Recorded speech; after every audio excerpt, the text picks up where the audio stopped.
Welcome to economics സ്റ്റഡിബിൾസ്. ഇന്ന് ഒരു current affair ക്ലാസ്സുമായിട്ടാണ് ഞാൻ എത്തിയിരിക്കുന്നത്. അപ്പോൾ നമുക്ക് ക്ലാസ്സിലോട്ട് കടക്കാം.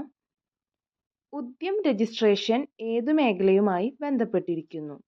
സൂക്ഷ്മ, ചെറുകിട, ഇടത്തരം സംരംഭങ്ങളുമായിട്ടാണ് ഉദ്യം രജിസ്ട്രേഷൻ ബന്ധപ്പെട്ടിരിക്കുന്നത്. കേന്ദ്ര സൂക്ഷ്മ ചെറുകിട വ്യവസായ മന്ത്രാലയത്തിൻ്റെ പദ്ധതിയാണ് ഉദ്യം. MSM രജിസ്ട്രേഷൻ എന്നും അറിയപ്പെടുന്നു. 19 അക്കമാണ് ഉദ്യം രജിസ്ട്രേഷനിൽ വരുന്ന നമ്പർ. അതായത് നമ്മൾ അതിൽ രജിസ്റ്റർ ചെയ്ത ഏത് സൂക്ഷ്മ ചെറുകിട വ്യവസായ സംരംഭകർക്കും അതിൽ രജിസ്റ്റർ ചെയ്യാം. അപ്പോൾ അതിന് രജിസ്റ്റർ ചെയ്താൽ ലഭിക്കുന്ന നമ്പറാണ് എത്ര? 19 അക്ക ഉദ്യം രജിസ്ട്രേഷൻ നമ്പർ കിട്ടും. ഇനി രണ്ടാമത്തെ ക്വസ്റ്റ്യൻ നോക്കാം. വൈദ്യുത വാഹനങ്ങൾ ഉൾപ്പെടെ ഉപയോഗിച്ച വാഹനങ്ങൾ വാണിജ്യാടിസ്ഥാനത്തിൽ വാങ്ങി വിൽപ്പന നടത്തുന്ന ഇടപാടുകൾക്കുമേൽ ചുമത്തുന്ന GST ശതമാനം നിലവിൽ 18% ഉയർത്തിയിരിക്കുന്നത്. മുൻപ് 12% വൈദ്യുത വാഹനങ്ങളും ഉപയോഗിച്ച വാഹനങ്ങൾക്കുള്ള വാങ്ങി വിൽപ്പന നടത്തുന്നതിന് GST ഏർപ്പെടുത്തിയിരുന്നത്. ഇപ്പോൾ അത് 18%. മൂന്നാമത്തെ ക്വസ്റ്റ്യൻ, യുഗയുഗീൻ ഭാരത് എന്തുമായി ബന്ധപ്പെട്ടിരിക്കുന്നു? യുഗയുഗീൻ ഭാരത് പുതിയ നാഷണൽ മ്യൂസിയം നിർമ്മാണവുമായിട്ടാണ് ബന്ധപ്പെട്ടിരിക്കുന്നത്. പുതിയ നാഷണൽ മ്യൂസിയം നിർമ്മാണത്തിനായിട്ട് ഇന്ത്യയുമായി സഹകരിക്കുന്നത് ഫ്രാൻസ് ആണ്. നാലാമത്തെ ക്വസ്റ്റ്യൻ, ജലപാതയിലൂടെയുള്ള ചരക്ക് നീക്കം വർദ്ധിപ്പിക്കാൻ കേന്ദ്ര സർക്കാർ ആരംഭിച്ച പദ്ധതി ജൽവാഹക് പദ്ധതി. നിലവിൽ നാഷണൽ വാട്ടർവേസ് 1 നാഷണൽ വാട്ടർവേസ് 2 ഈ പദ്ധതി ആരംഭിച്ചിട്ടുള്ളത്. അഞ്ചാമത്തെ ക്വസ്റ്റ്യൻ, സ്ത്രീ ശാക്തീകരണം ലക്ഷ്യമിട്ടുകൊണ്ട് കേന്ദ്ര സർക്കാർ നടപ്പിലാക്കുന്ന LICയുടെ പദ്ധതി.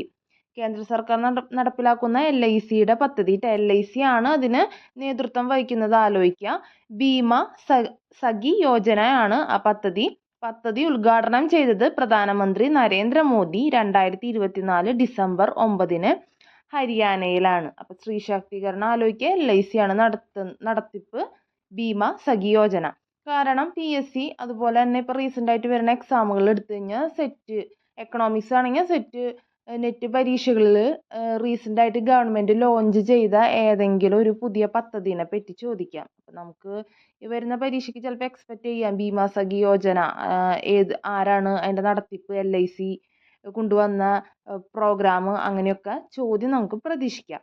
ആറാമത്തെ ക്വസ്റ്റ്യൻ, പരിസ്ഥിതി സൗഹൃദ സംരംഭങ്ങളെയും പ്രോജക്റ്റുകളെയും പിന്തുണയ്ക്കുന്നതിനായി ഗ്രീൻ റുപ്പി ടേം ഡെപ്പോസിറ്റ് പദ്ധതി അവതരിപ്പിച്ച ബാങ്ക്. സ്റ്റേറ്റ് ബാങ്ക് ഓഫ് ഇന്ത്യയാണ് ഗ്രീൻ റുപ്പി ടേം ഡെപ്പോസിറ്റ് എന്ന പദ്ധതി ആരംഭിച്ചത്. സ്പെഷ്യൽ ഫോക്കസ് എന്താണ്?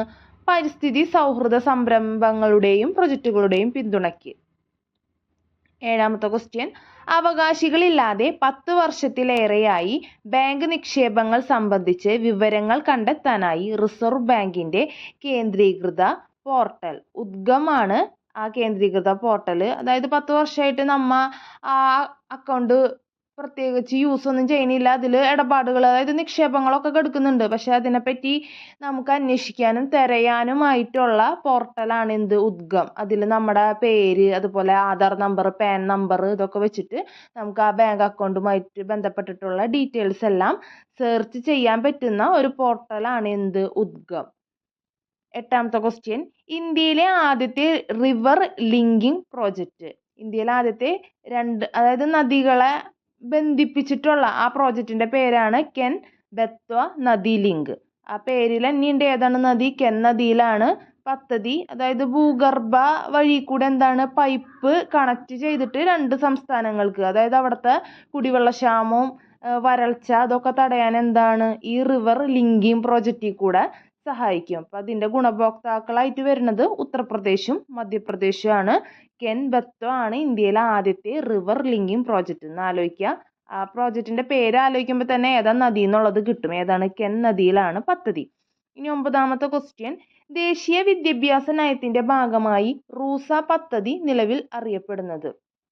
സെറ്റ് എക്സാമിൻ്റെ ഒക്കെ ഫസ്റ്റ് പേപ്പറിൽ മിക്കപ്പോഴും കോമൺ ആയിട്ട് വരുന്ന ക്വസ്റ്റ്യൻ ആണ് അല്ലേ, വിദ്യാഭ്യാസ പദ്ധതികളുടെ ഭാഗത്തു നിന്ന് റൂസ, RMSA എന്നൊക്കെ പറഞ്ഞിട്ട്. അപ്പോൾ റൂസ 2020 ദേശീയ വിദ്യാഭ്യാസ നയത്തിൻ്റെ ഭാഗമായിട്ട് ഇതിൻ്റെ പേര് മാറി. നിലവിൽ അത് അറിയപ്പെടുന്നത് എന്താണ്? PM ഉഷ, പ്രധാനമന്ത്രി ഉച്ചതർ ശിക്ഷ അഭിയാൻ എന്നാണ് നിലവിൽ അറിയപ്പെടുന്നത്. അതായത് ഓരോ ഗവൺമെൻറ് മാറുമ്പോൾ പദ്ധതികളുടെ പേരും അവർ പുതിയ പേരുകളിലായിരിക്കും പദ്ധതികൾ പിന്നീട് കൊണ്ടുവരിക. അപ്പോൾ PM ഉഷ പദ്ധതി ഏത് മേഖലയുമായി ബന്ധപ്പെട്ടിരിക്കുന്നത്? ഉന്നത വിദ്യാഭ്യാസ മേഖലയുമായാണ് ബന്ധപ്പെട്ടിരിക്കുന്നത്. ഉന്നത വിദ്യാഭ്യാസ മേഖല എന്ന് പറഞ്ഞു കഴിഞ്ഞാൽ കോളേജുകളും യൂണിവേഴ്സിറ്റികളുമായിട്ടൊക്കെയാണ് PM ഉഷ പദ്ധതി ബന്ധപ്പെട്ടിരിക്കുന്നത്. മുമ്പറിയപ്പെട്ടിരുന്നത് റൂസ എന്നായിരുന്നു. 10ാമത്തെ ലാസ്റ്റ് ക്വസ്റ്റ്യൻ ആണ്.